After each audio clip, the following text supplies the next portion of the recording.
A double bind is an emotionally distressing dilemma in communication in which an individual, or group, receives two or more conflicting messages, and one message negates the other. This creates a situation in which a successful response to one message results in a failed response to the other, and vice versa, so that the person will automatically be wrong regardless of response. The double bind occurs when the person cannot confront the inherent dilemma, and therefore can neither resolve it nor opt out of the situation. Double bind theory was first described by Gregory Bateson and his colleagues in the 1950s. Double binds are often utilized as a form of control without open coercion. The use of confusion makes them both difficult to respond to as well as to resist. A double bind generally includes different levels of abstraction in the order of messages, and these messages can either be stated explicitly or implicitly within the context of the situation, or they can be conveyed by tone of voice or body language. Further complications arise when frequent double binds are part of an ongoing relationship to which the person or group is committed. Explanation: the double bind is often misunderstood to be a simple contradictory situation, where the subject is trapped by two conflicting demands. While it's true that the core of the double bind is two conflicting demands, the difference lies in how they are imposed upon the subject, what the subject's understanding of the situation is, and who, or what, imposes these demands upon the subject. Unlike the usual no-win situation, the subject has difficulty in defining the exact nature of the paradoxical situation in which he or she is caught. The contradiction may be unexpressed in its immediate context and therefore invisible to external observers, only becoming evident when a prior communication is considered. Typically, a demand is imposed upon the subject by someone whom he or she respects, such as a parent, teacher, or doctor, but the demand itself is inherently impossible to fulfill because some broader context forbids it. For example, this situation arises when a person in a position of authority imposes two contradictory conditions, but there exists an unspoken rule that one must never question authority. Gregory Bateson and his colleagues defined the double bind as follows, paraphrased. The situation involves two or more people, one of whom, for the purpose of the definition, is designated as the subject. The others are people who are considered the subject's superiors, figures of authority, such as parents, whom the subject respects. Repeated experience: the double bind is a recurrent theme in the experience of the subject, and as such, cannot be resolved as a single traumatic experience. A primary injunction is imposed on the subject by the others in one of two forms. A. Do X, or I will punish you. B. Do not do X, or I will punish you. Or both A and B. The punishment may include the withdrawing of love, the expression of hate and anger, or abandonment resulting from the authority figure's expression of helplessness. A secondary injunction is imposed on the subject, conflicting with the first at a higher and more abstract level. For example, you must do X, but only do it because you want to. It is unnecessary for this injunction to be expressed verbally. If necessary, a tertiary injunction is imposed on the subject to prevent them from escaping the dilemma. See phrase examples below for clarification. Finally, Bateson states that the complete list of the previous requirements may be unnecessary, in the event that the subject is already viewing their world in double bind patterns.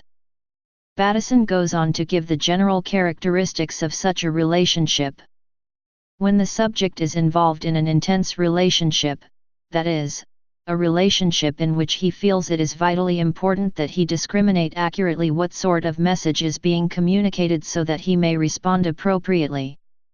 And, the subject is caught in a situation in which the other person in the relationship is expressing two orders of message and one of these denies the other.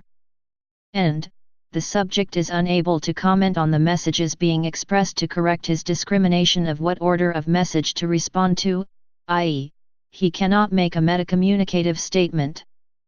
Thus, the essence of a double bind is two conflicting demands, each on a different logical level, neither of which can be ignored or escaped. This leaves the subject torn both ways, so that whichever demand they try to meet, the other demand cannot be met. I must do it, but I can't do it is a typical description of the double-bind experience. For a double-bind to be effective, the subject must be unable to confront or resolve the conflict between the demand placed by the primary injunction and that of the secondary injunction. In this sense, the double-bind differentiates itself from a simple contradiction to a more inexpressible internal conflict, where the subject really wants to meet the demands of the primary injunction, but fails each time through an inability to address the situation's incompatibility with the demands of the secondary injunction. Thus, subjects may express feelings of extreme anxiety in such a situation, as they attempt to fulfill the demands of the primary injunction, albeit with obvious contradictions in their actions. This was a problem in United States legal circles prior to the Fifth Amendment to the United States Constitution being held as also applicable to state action. A person could be subpoenaed to testify in a federal case and given Fifth Amendment immunity for testimony in that case. However, since the immunity did not apply to a state prosecution, the person could refuse to testify at the federal level despite being given immunity, thus subjecting the person to imprisonment for contempt of court, or the person could testify, and the information he or she was forced to give in the federal proceeding could then be used to convict the person in a state proceeding. History. The term double-bind was first used by the anthropologist Gregory Bateson and his colleagues, including Don D. Jackson, J. Haley, and John H. Weakland, in the mid-1950s in their discussions on complexity of communication in relation to schizophrenia.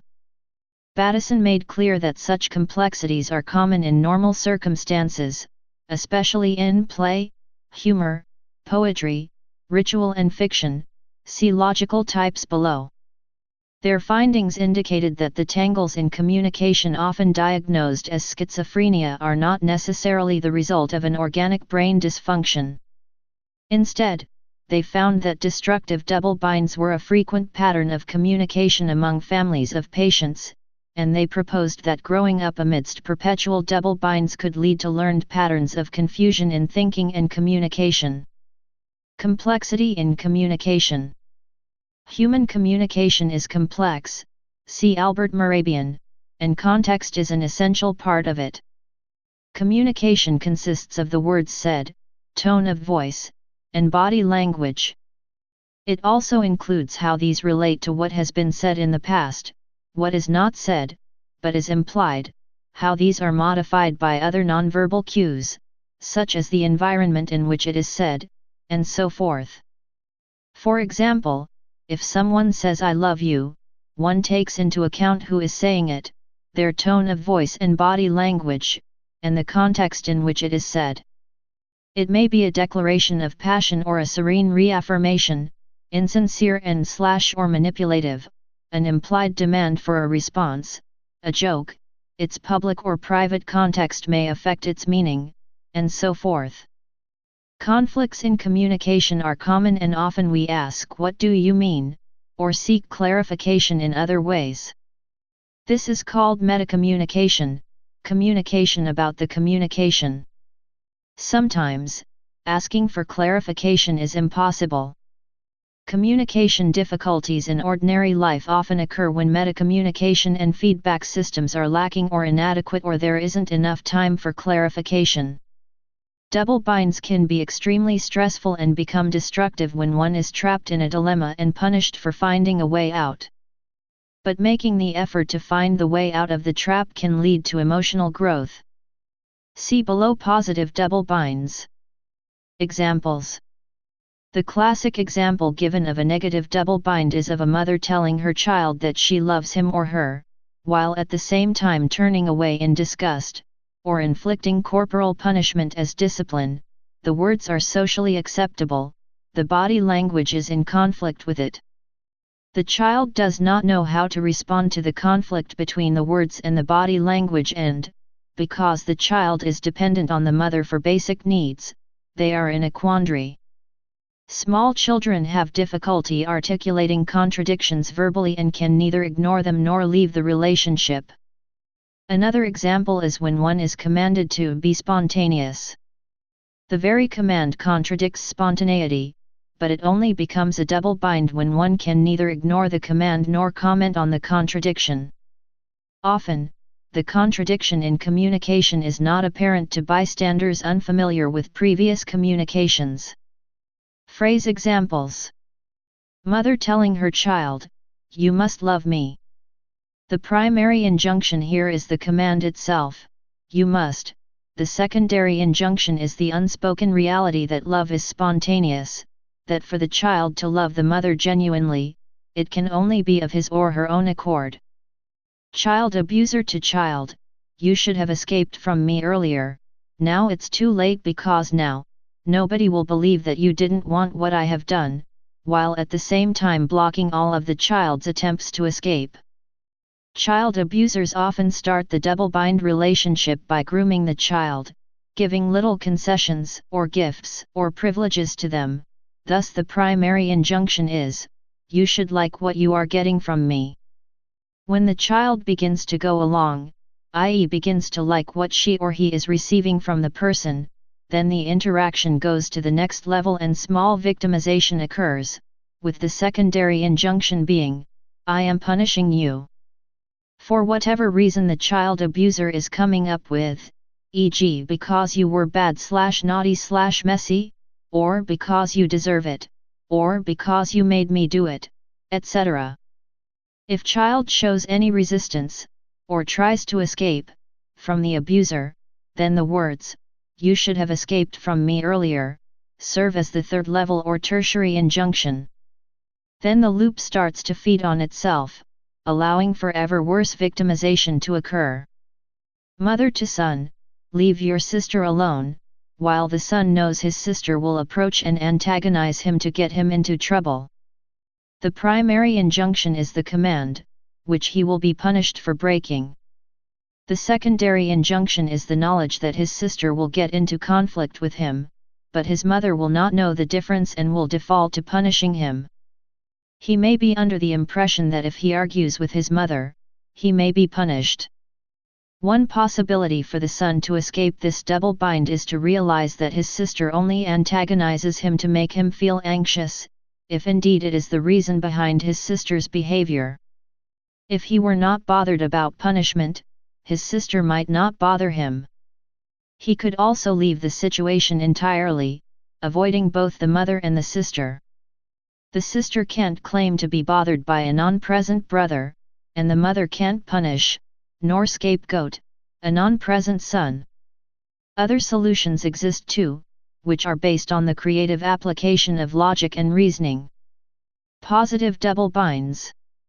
Bateson also described positive double binds, both in relation to Zen Buddhism with its path of spiritual growth, and the use of therapeutic double binds by psychiatrists to confront their patients with the contradictions in their life in such a way that would help them heal. One of Bateson's consultants, Milton H. Erickson, 5 volumes, edited by Rossi, eloquently demonstrated the productive possibilities of double binds through his own life, showing the technique in a brighter light. Theory of logical types. Cybernetics contains Russell and Whitehead's theory of logical types. There is a logical discontinuity between set and element, and in some cases the set cannot be an element of itself.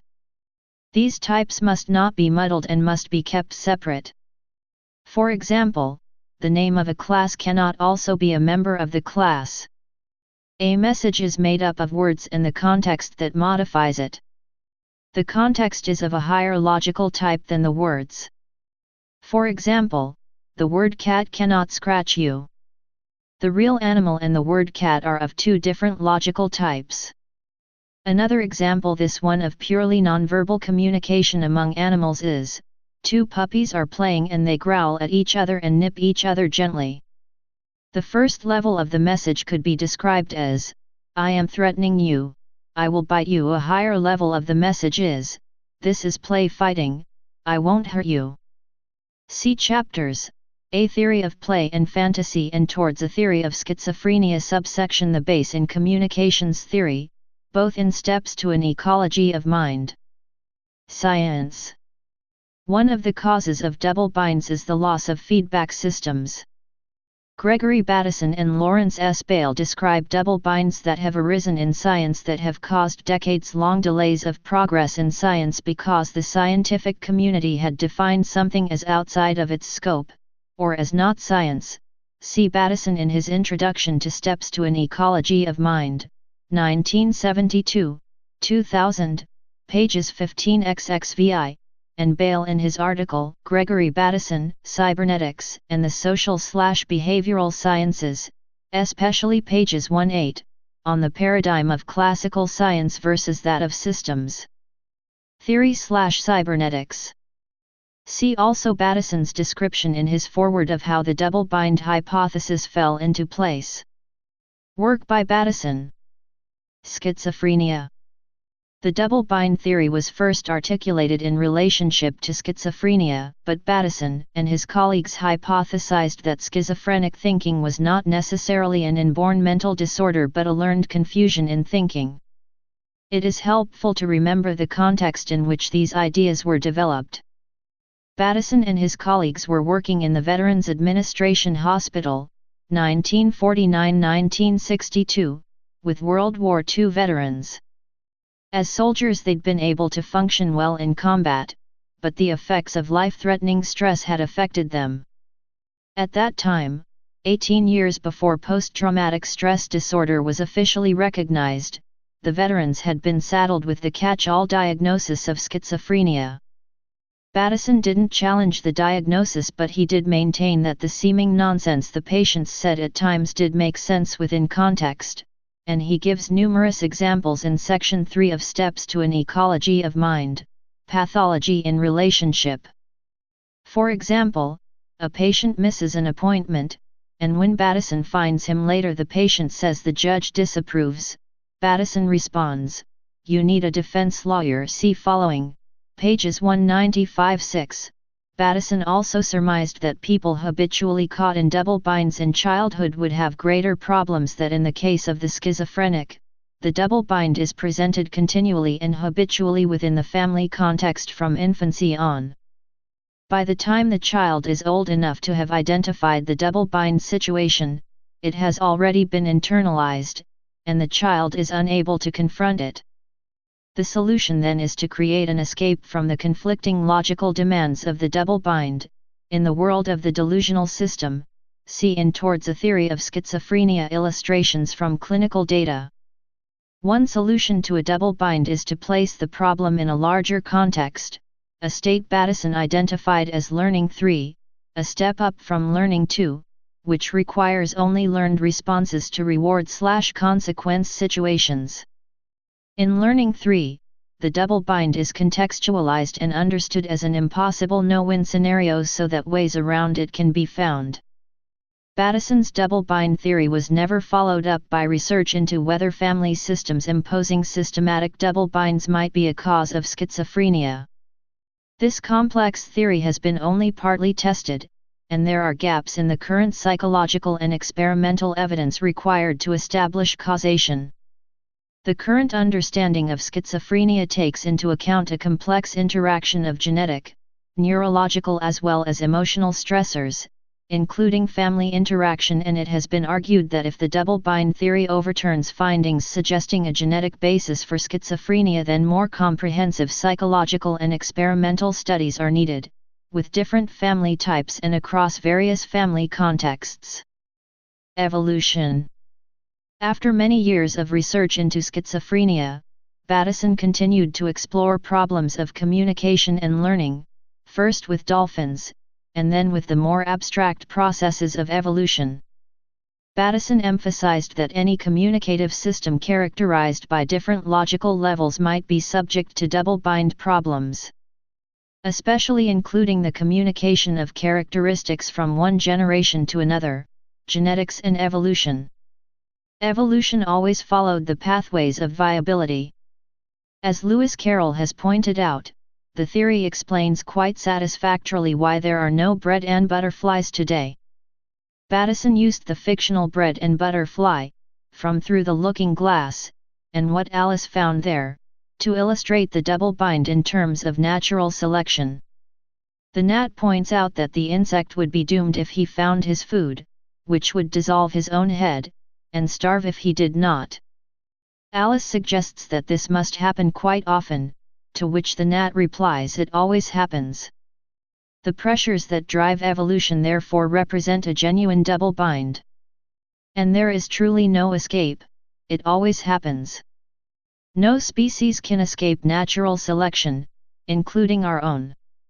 Bateson suggested that all evolution is driven by the double bind. Whenever circumstances change, if any environment becomes toxic to any species, that species will die out unless it transforms into another species, in which case, the species becomes extinct anyway. Most significant here is Bateson's exploration of what he later came to call the pattern that connects that problems of communication which span more than one level, e.g., the relationship between the individual and the family, should also be expected to be found spanning other pairs of levels in the hierarchy, e.g. the relationship between the genotype and the phenotype. We are very far, then, from being able to pose specific questions for the geneticist, but I believe that the wider implications of what I have been saying modify somewhat the philosophy of genetics. Our approach to the problems of schizophrenia by way of a theory of levels or logical types has disclosed first that the problems of adaptation and learning and their pathologies must be considered in terms of a hierarchic system in which stochastic change occurs at the boundary points between the segments of the hierarchy. We have considered three such regions of stochastic change: the level of genetic mutation, the level of learning, and the level of change in family organization. We have disclosed the possibility of a relationship of these levels which orthodox genetics would deny, and we have disclosed that at least in human societies the evolutionary system consists not merely in the selective survival of those persons who happen to select appropriate environments but also in the modification of family environment in a direction which might enhance the phenotypic and genotypic characteristics of the individual members. Gerard's mimetic double bind. René Gerard, in his literary theory of mimetic desire, proposes what he calls a model obstacle, a role model who demonstrates an object of desire and yet, in possessing that object, becomes a rival who obstructs fulfillment of the desire. According to Gerard, the internal mediation of this mimetic dynamic operates along the same lines as what Gregory Bateson called the double bind. Gerard found in Sigmund Freud's psychoanalytic theory, a precursor to mimetic desire. The individual who adjusts has managed to relegate the two contradictory injunctions of the double bind to imitate and not to imitate to two different domains of application. This is, he divides reality in such a way as to neutralize the double bind. While critical of Freud's doctrine of the unconscious mind, Gerard sees the ancient Greek tragedy, Oedipus Rex, and key elements of Freud's Oedipus complex, patricidal and incestuous desire, to serve as prototypes for his own analysis of the mimetic double bind. Far from being restricted to a limited number of pathological cases, as American theoreticians suggest, the double bind a contradictory double imperative, or rather a whole network of contradictory imperatives, is an extremely common phenomenon. In fact, it is so common that it might be said to form the basis of all human relationships. Bateson is undoubtedly correct in believing that the effects of the double bind on the child are particularly devastating. All the grown-up voices around him, beginning with those of the father and mother, voices which, in our society at least, speak for the culture with the force of established authority, exclaim in a variety of accents, "Imitate us! Imitate me! I bear the secret of life, of true being." The more attentive the child is to these seductive words, and the more earnestly he responds to the suggestions emanating from all sides, the more devastating will be the eventual conflicts. The child possesses no perspective that will allow him to see things as they are. He has no basis for reasoned judgments, no means of foreseeing the metamorphosis of his model into a rival. This model's opposition reverberates in his mind like a terrible condemnation, he can only regard it as an act of excommunication.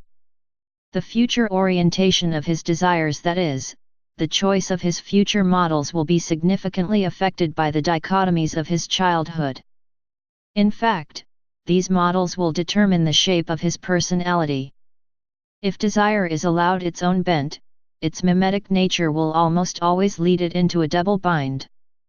The unchanged annealed mimetic impulse hurls itself blindly against the obstacle of a conflicting desire.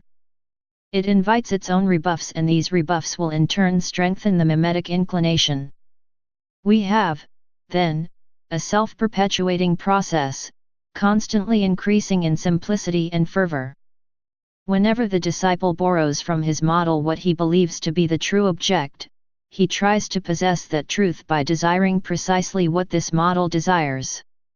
Whenever he sees himself closest to the supreme goal, he comes into violent conflict with a rival.